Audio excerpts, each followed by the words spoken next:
So hello guys, welcome back to another video.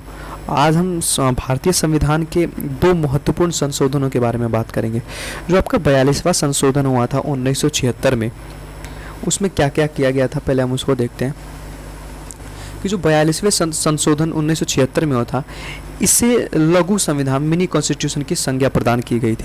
इसके बाद से जो आपका उसमें जो संशोधन अगला संशोधन ये हुआ था कि इसके द्वारा संविधान की प्रस्तावना में धर्मनिरपेक्ष, समाजवादी और अखंडता शब्द भी जोड़े गए थे, नए शब्द जोड़े गए थे 1976 के संशोधन में भारतीय संविधान में। अगला प्रश्न है कि इसके द्वारा अधिकारों के साथ साथ कर्तव्यों की व्यवस्था करते हुए नागरिकों के 10 मूल कर्तव्य भी निश्चित 1976 के में ही संशोधन में किए गए थे।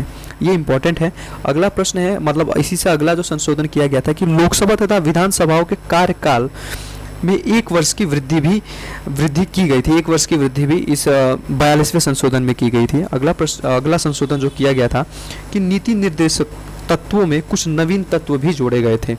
इसके बाद से जो आपका संशोधन हुआ था, इसके द्वारा शिक्षा, नापतोल और वन और जंगली जानवर तथा पक्षियों की रक्षा ये विषय राज्य सूची से निकालकर समवर्ती सूची में रख दिए गए थे। इसके बाद से जो आपका संशोधन हुआ था, यह व्यवस्था की गई कि अनुच्छेद 352 के अंतर्गत आपातकाल संपूर्ण देश में लागू किया जा सकता है या देश के किसी एक या कुछ भागों में भी लागू किया जा सकता है। इसके बाद से जो अगला संशोधन किया गया था कि संसद द्वारा किए गए संविधान संशोधन का न्यायालय में चुनौती देने को वर्जित कर दिया गया था। ये 42वां संशोधन हुआ था संविधान का 1976 में, उसके कुछ महत्वपूर्ण बिंदु थे जो कि महत्वपूर्ण संशोधित किया गया था उसमें। इसके बाद से आप देखते हैं जो 44वां संशोधन हुआ था आपका 1978 में, इसमें कुछ मुख्य संशोधन क्या क्या किया गया था। 1978-44वें संशोधन में संपत्ति के मूलाधिकार को समाप्त करके इसे विधिक अधिकार बना दिया गया था। अगला संशोधन ये हुआ था कि लोकसभा तथा राज्य विधानसभाओं की अवधि पुनः 5 वर्ष की कर दी गई थी। अगला संशोधन ये हुआ था कि राष्ट्रपति, उपराष्ट्रपति, प्रधानमंत्री और लोकसभा अध्यक्ष के चुनाव विवादों की सुनवाई का अधिकार पुनः सर्वोच्च तथा उच्च न्यायालय को ही दे दिया गया था।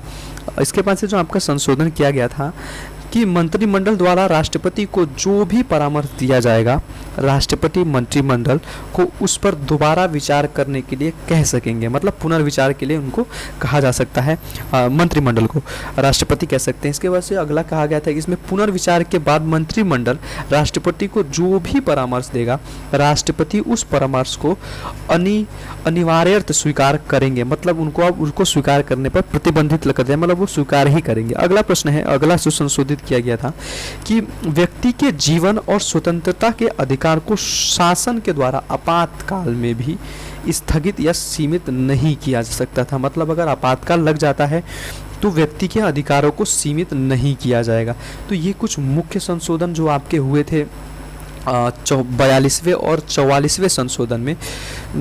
संविधान का जो संशोधन हुआ था, एक 1942वां संशोधन आपका कब हुआ था? आपका 1976 में हुआ था।